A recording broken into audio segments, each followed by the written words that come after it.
안녕하세요. 토마토랜드 2.0에 오신 여러분을 환영합니다. 저는 토마토랜드를 함께할 김은별이고요. 네, 오늘은 12월의 첫 거래일이자 한 주의 마지막이기도 하죠. 이 금요일 또 혼재된 양상 속에서 국내 증시 진행되고 있는데요. 확실히 그래도 오후장 들어서 분위기가 조금씩은 나아지고 있습니다. 코스닥 시장도 낙폭을 많이 줄인 상태인데요. 오늘 금요일에는 저희 항상 이슈에 대한 이야기 두 가지로 나눠서 준비가 되어 있습니다. 두 분과 함께할 텐데요. 잠시 후 채팅창으로 함께해 주시면 좋을 것 같습니다. 네, 그러면 오후장 시장 분위기부터 함께 살펴보시죠. 네, 지금 보시면 오후장에서 어느 정도 방향성을 잡아가고 있는 증시의 모습이 펼쳐집니다. 오늘 2차 전지 종목들이 하락하는 가운데 또 그 자리에서 제약바이오 섹터들이 이슈에 의해서 또 개별적인 상승세를 강하게 보여주고 있는 상황인데요. 현재 구간 코스피 지수부터 조금 더 자세하게 체크해 보겠습니다. 네, 오늘 거래소 분위기는요, 일단은 하락입니다. 2,512포인트 기록하는 가운데 0.9% 내림세인데요. 하지만 시초가 대비해서는 양봉으로 전환되면서 현재 구간 낙폭이 좀 줄어든 상태고요. 오늘 거래 대금은 조금 더 실리는 분위기인데 금요일답지 않게 5조 원을 돌파하고 있습니다. 네, 오늘 일단 코스피 시장 출발이 하락이었습니다. 이후로는 낙폭이 계속 확대가 되면서 거의 10시 구간에는 저점 터치가 있었는데요. 1% 정도 밀리다가 이후에 조금씩 낙폭을 줄여가더니 현재는 어느 정도 2,510선 정도를 지지하는 정도로 하락세가 유지되고 있습니다. 수급적인 부분에서는 개인의 매수세가 빠르게 커지는데요. 지금 4,423억 원 매수 우위로 집계되고 있고요. 외국인과 기관의 쌍끌이 매도세입니다. 현재 구간 외국인은 1,429억 원, 그리고 기관은 금융투자를 중심으로 매도 출회가 나오며 현재는 3,000억 원 가까운 팔자세로 집계되고 있습니다. 네, 아직까지는 확실히 업종별로도 하락하는 업종들이 우세하게 많은데요. 그 가운데서 오늘 가장 큰 폭으로 밀리는 섹터는 전기 전자 섹터입니다. 현재 구간 1.7%까지 내림폭이 확대됐다는 점 살펴보실 수 있겠고요. 지금 기계 섹터도 1.7% 정도 하락세를 기록하고 있는데 그동안은 두산 로보틱스 효과로 강하게 상승했던 우리 증시, 또 기계 섹터 내에서의 흐름들도 개별적으로 살펴보셔야 될 것 같습니다. 네, 2차 전지의 악재들은 화학 섹터에 반영이 되면서 1.4% 내림세고요. 그 외에도 통신과 제조업종 현재 구간 1% 정도 밀리고 있습니다. 반면에 상승하는 섹터들 보시면요. 오늘 의료정밀 섹터가 2%대로 탄력이 커지고 있는데요. 굉장히 오랜만에 코로나19 때 진단키트와 관련된 종목들이 오늘 오랜만에 들썩입니다. SD바이오센서가 의료정밀 섹터에 들어있는데 함께 2% 정도의 강세 흐름이고요. 운수창고 섹터에서는 해운주들 그리고 이 물류 관련 종목들이 상당히 좋습니다. 최근에 이 물류 쪽으로 운임지수가 좀 가파르게 상승하는 흐름들이 발견됐었는데 이 이후로 운수창고 섹터 1.7% 강세고요. 음식료품과 전기가스업 그리고 건설 섹터까지 현재 구간 상승하는데 0.4에서 0.5%로 탄력은 제한되어 있습니다. 시가총액 상위 종목들 함께 확인해 보시죠. 네, 아쉽게 오늘은 하락하는 종목들이 더 많은 편입니다. 현재 구간 삼성전자가 1.2%까지 좀 큰 폭으로 하락하게 되면서 이 지수에도 영향을 주고 있는 분위기인데요. SK하이닉스 마찬가지로 1.3%가량의 하락세로 진행된다는 점, 지금 시장 분위기를 거의 비슷하게 반영한다는 점이 특징으로 잡히고 있습니다. 네, 오늘 보시면 반도체뿐 아니라 지금 2차 전지 쪽에 이 매도세가 강하게 나타나고 있는데요. LG에너지솔루션 4.6%나 밀리며 현재 구간 43만 3,500원을 기록하고 있고요. 마찬가지로 삼성 SDI도 4% 이상 하락하며 45만 3,000원으로 진행되고 있습니다. 그 외에도 SK이노베이션이라든지 LG화학 이런 배터리셀 관련 종목들이 대체적으로 내림세를 기록하고 있는데요. 특히나 오늘은 셀 종목들 위주로 매도세가 굉장히 강하게 출회되고 있습니다. 네, 몇 가지 악재 소식을 보셔야 될 것 같은데요. 일단 첫 번째로 2차 전지 전반적으로의 하락세가 느껴진다는 점은 간밤에 있었던 테슬라의 사이버트럭과도 연관이 있습니다. 첫 번째로 이제 고객에게 인도가 됐다고 하는데 예상보다 높은 가격 때문에 이런 부분들이 약간 주목을 받으며 2차 전지 섹터의 투심을 무너뜨리고 있고요. 이와 더불어서 배터리셀 관련 종목들이 그동안 이 미국의 이런 완성차 업체라든지 굉장히 합작법인을 많이들 세웠습니다. 그런데 요즘은 인플레이션 감축법에 따라서 여러 가지 그 혜택들이 있을 때 이 세제 혜택을 같이 좀 나누자 이런 완성차들의 압박이 거세지고 있다고 하는데요. 대표적으로 LG 에너지솔루션 것만 하더라도 미국의 합작 공장을 무려 6개나 보유하고 있습니다. 결국에는 이익에 대한 부분들도 침해될 것으로 약간 우려되고 있고요. 한 가지를 더 보시면 미국의 재무부가 또 인플레이션 감축법에 따라서 세액공제 혜택에서 제외되는 해외 우려 기업에 대한 세부 규정들을 발표하게 됩니다.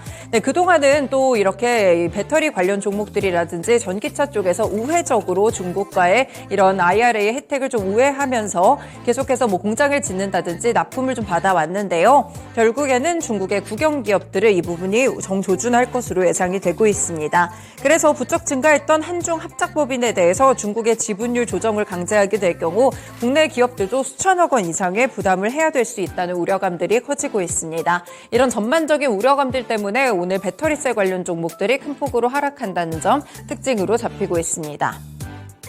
네, 그 외 섹터 보시면 서비스업 섹터에서는 지금 게임주들 위주로 상승세가 좀 나타나고 있는데요. NC소프트 3% 이상 오르고요. 크래프톤도 오늘 2% 이상의 오름세 가져가면서 게임 종목들이 탄탄하게 오른다는 점도 특징이 되겠습니다. 네, 운송장비 섹터에서는 오늘 보시면 방산 관련 종목들의 퍼포먼스가 눈에 띄고 있는데요. 골드만삭스에서 국내 증시에서의 방산 종목들 주목도를 높였다고 합니다. 잠시 뒤에 특징주에서 조금 더 보겠습니다. 그리고 관심사였던 두산 로보틱스 오늘은 3% 정도의 하락세로 진행되고요. 그 옆쪽에 바로 운수창고 섹터를 보시면 물류 관련 종목들 해운주들 위주로 상승세가 강하게 관측되고 있습니다. 넘어가서 코스닥 지수도 함께 확인해 보겠습니다. 네, 지금 코스닥 지수 약보합권에서 진행되고 있는데요. 이 양봉으로 낙폭도 많이 줄이면서 밑꼬리를 달았고요. 현재 830포인트 기록하고 거래 대금은 5조 원을 넘어서고 있습니다. 네, 오늘 하락 출발했던 코스닥 시장 그래도 낙폭이 줄어든다는 점이 코스피와는 약간의 차이점인데요. 10시 구간 저점을 터치하고 이후에는 빠르게 올라오는 모습을 형성하고 있고요. 그래서 어느 정도 제한적인 분위기 속에서 830선 근처에서 움직이고 있습니다. 네, 오늘 코스닥 수급도 함께 보시면요. 코스닥 수급에서는 개인의 매수세 2,307억 원 매수 우위로 집계되고 마찬가지로 쌍끌이 매도세입니다. 현재 외국인도 1,000억 원 넘는 물량 팔자세를 기록하고 있고요. 기관도 금융투자를 중심으로 1,163억 원 매도 우위입니다. 네, 넘어가서 시가총액 상위 종목들 확인해 보시죠.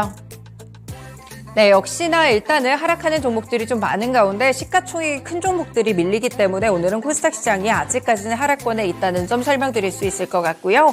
에코프로가 3%가량의 하락세 기록하는 가운데 반면 에코프로 BM은 2.9%까지 빠르게 탄력이 높아지고 있습니다.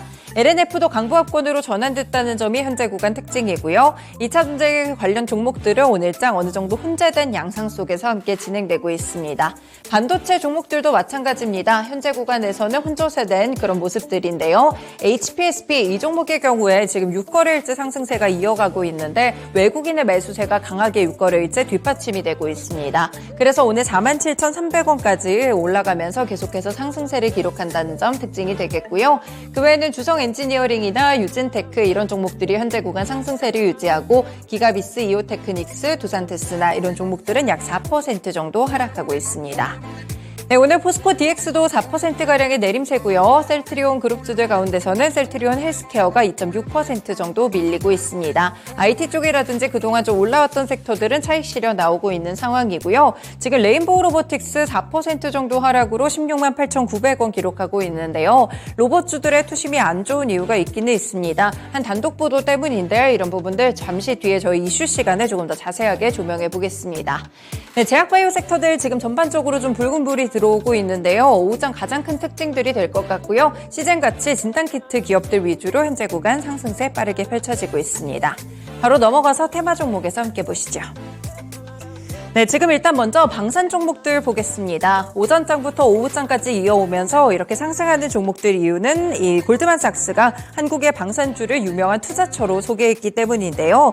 지금 한국 시장의 높은 이익 성장세가 이어질 것이다라고 보는 가운데 한국이 세계 최대 무기 공급국 가운데 하나라고 봤습니다. 그래서 전 세계 군수 시장에서 차지하는 강력한 입지를 바탕으로 이렇게 방산주는 지정학적인 위험을 해지할 수 있는 좋은 투자처다라고 소개했는데요.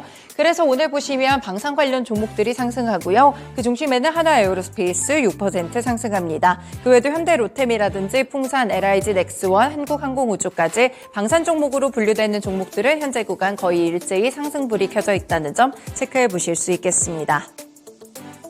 네, 두 번째로 지금 진단키트 관련 종목들이나 제약바이오 섹터들이 상당히 좀 부각을 받고 있는 상황인데요. 코로나19 테마 종목들이랑 좀 비슷하게 움직이고 있죠. 지금 보시면 중국에서 발병이 됐던 마이코플라즈마 이 부분 기억하실 것 같은데요. 유럽에서도 소아폐렴 사례가 상당히 급증하고 있다고 합니다. 일단 이 어린이 폐렴 때문에 중국 병원은 이미 인산인해를 이루고 있고요. 또 다른 전염병에 대한 새로운 두려움까지 나타나고 있다고 하네요. 그리고 유럽 전역에서도 지금 이런 마이코플라즈마와 유사한 폐렴이 좀 번지고 있다고 하는데 미국도 보셔야겠습니다. 매사추세츠와 오하이오 일부 지역들의 의사가 이 중국과 유럽 일부 지역에서 확산되는 발병과 유사한 어린이 폐렴 사례가 급증하고 있다고 보고하고 있습니다. 결국에는 겨울에 조금 더 기승을 부린다고 하는데요. 이 관련해서 마이코플라즈마 관련 종목들이 부각이 되고 있고요. 메가이CS 같은 종목들도 오늘 5장에서 급등하고 있습니다. 그 외에도 지금 보시면요. 수센텍이라든지 시젠 같은 종목들 이전에 코로나19 진단키트와 엮였던 종목들 오늘장 상승세가 상당히 높고요. 그 외에도 진매트릭스, 오상자일, SD바이오센서 대부분의 종목들이 현재 구간 상승세를 보이고 있습니다. 마지막으로는 개별 종목 시노펙스 체크해 보시죠.